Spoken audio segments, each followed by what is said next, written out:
जय श्री कृष्णा दोस्तों, मैं हूं नरेंद्र अग्रवाल और आप देख रहे हैं आपका अपना चैनल। दोस्तों, अश्विन मास के शुक्ल पक्ष की पूर्णिमा, इसी पूर्णिमा को शरद पूर्णिमा कहा जाता है और इस समय अश्विन मास चल रहा है। आने वाली पूर्णिमा शरद पूर्णिमा का दिन है।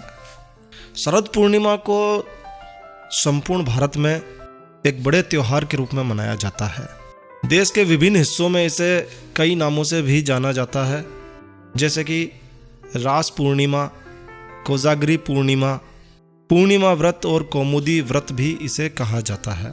शरद पूर्णिमा के बारे में एक प्राचीन पौराणिक मान्यता यह है कि एक वर्ष में यानी कि 365 दिनों में शरद पूर्णिमा का दिन ही एक ऐसा विशेष दिन है जब चंद्रमा अपनी 16 कलाओं के साथ अपनी किरणें पृथ्वी पर बिखेरता है। और यह भी मान्यता है कि इस दिन चंद्रमा की किरणें अमृत समान होती है, क्योंकि इस दिन चंद्रमा 16 कलाओं के साथ अपनी किरणों को धरती पर भेजता है। देश के विभिन्न हिस्सों में शरद पूर्णिमा को मनाने में एक चीज़ सबसे अधिक कॉमन है और वो चीज़ है, इस दिन लोग खीर बनाकर चंद्रमा की रोशनी में रख देते हैं और सुबह इसका प्रसाद ग्रहण करते हैं। ऐसा माना जाता है कि इस दिन चंद्रमा की किरणों से खीर अमृत के समान बन जाती है।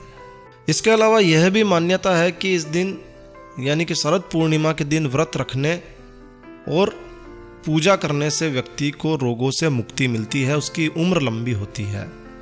तो इस दिन व्रत किए जाने की भी प्राचीन परंपरा है।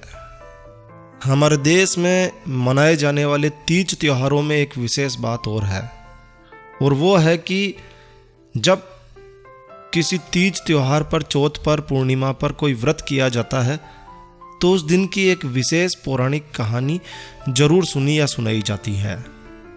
तो ठीक इसी तरह अन्य त्योहारों के समान ही शरद पूर्णिमा के दिन भी शरद पूर्णिमा व्रत की एक पौराणिक कहानी है जो कि पूजन के बाद में सुनी जाती है। तो आज इस वीडियो में हम आपके साथ शरद पूर्णिमा की यही पौराणिक कहानी शेयर करने जा रहे हैं। यह भी माना जाता है कि शरद पूर्णिमा के दिन प्रत्येक व्यक्ति को इस पौराणिक कहानी को अवश्य सुनना चाहिए, चाहे वो व्रत करे या ना करे, उसे यह कहानी अवश्य ही सुननी और सुनानी चाहिए। तो या तो आप इस कहानी को सुनिए या फिर किसी को सुनाइए, या फिर आप हमारे इस YouTube चैनल पर भी इसी वीडियो को चलाकर शरद पूर्णिमा के दिन इस कहानी को सुन सकते हैं।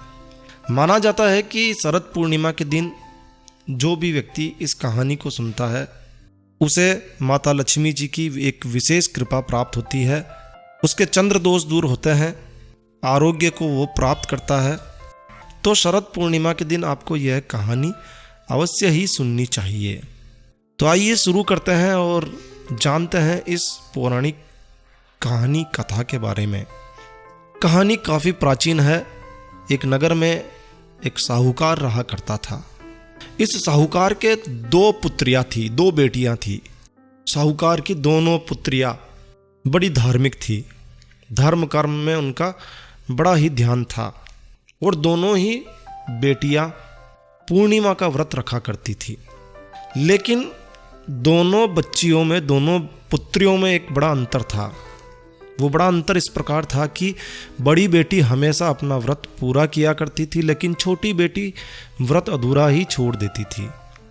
समय बीतता गया, बच्चियां जवान हो गई, शादी के लायक हो गई, तो साहूकार ने दोनों की शादी कर दी।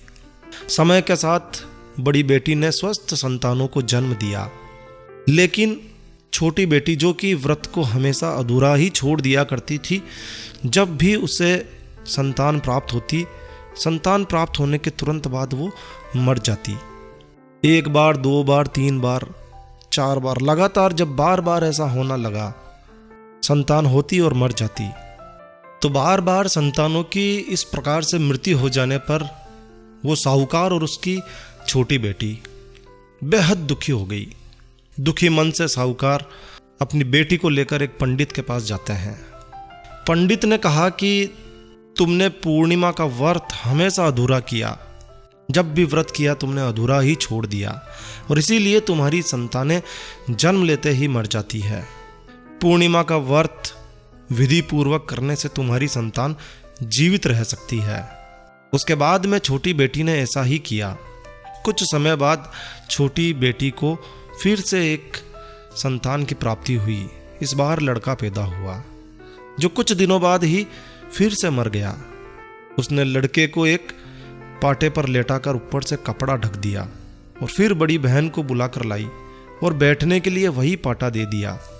बड़ी बहन जब उस पर बैठने लगी तो उसका लहंगा बच्चे को छू गया। बच्चे को लहंगा छूते ही एक चमत्कार होता है, बच्चा रोने लगता है।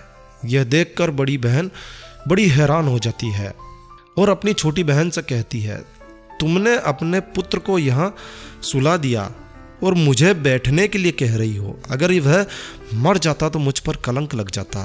क्या तुम ऐसा ही चाहती थी?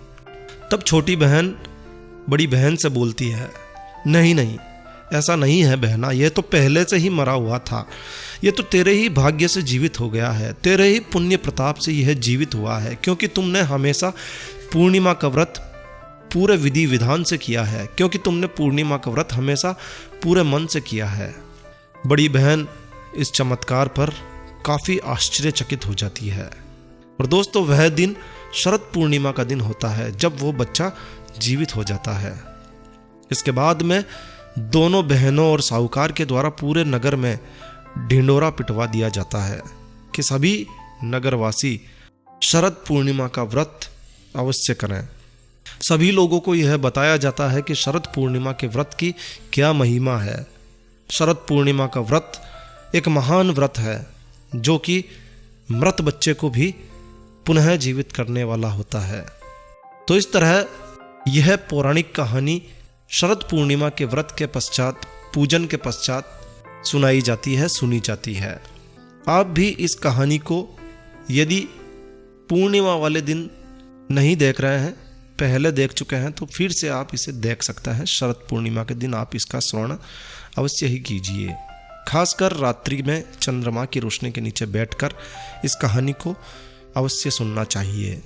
तो बस इस वीडियो को यहीं विराम देते हैं। तो दोस्तों, यह वीडियो, यह जानकारी आपको अच्छी लगी हो, यूज़फुल लगी हो तो कृपया लाइक के बटन पर ज़रूर क्लिक कीजिए। और यदि आपने हमारा ये चैनल सब्सक्राइब नहीं किया हुआ है तो कृपया चैनल सब्सक्राइब कर लीजिए, क्योंकि इस चैनल पर हम लेकर आते हैं आपके लिए तरह तरह की धार्मिक जानकारियाँ, होम रेमेडीज, होम टिप्स और टेक्निकल नॉलेज। तो सब्सक्राइब करने पर क्या होगा दोस्तों? सब्सक्राइब करने पर आप हमारे इस चैनल के परिवार के सदस्य बन जाते हैं। सब्सक्राइब करना बिल्कुल निःशुल्क होता है, इसके लिए कोई पैसा नहीं लगता है। सब्सक्राइब करने के लिए नीचे लाल बटन जो सब्सक्राइब लिखा हुआ है, बस उसी पर आपको क्लिक या मोबाइल पर टच करना होता है। तो सब्सक्राइब करने के लिए सब्सक्राइब के लाल बटन पर क्लिक कीजिए और साथ ही साथ घंटी के बटन पर भी अवश्य क्लिक कीजिए। सब्सक्राइब करने पर आपको हमारे नए वीडियोस की अपलोड्स की जानकारी तुरंत दी जाती है, ताकि आप हमारा कोई वीडियो मिस ना कर सकें। तो अभी सब्सक्राइब कर लीजिए। तो एक नया वीडियो, एक नई जानकारी लेकर मैं आपका दोस्त नरेंद्र अग्रवाल फिर मिलूंगा। तब तक के लिए stay healthy, stay happy. Thank you for watching my video. Thanks. जय श्री राम, जय हनुमान।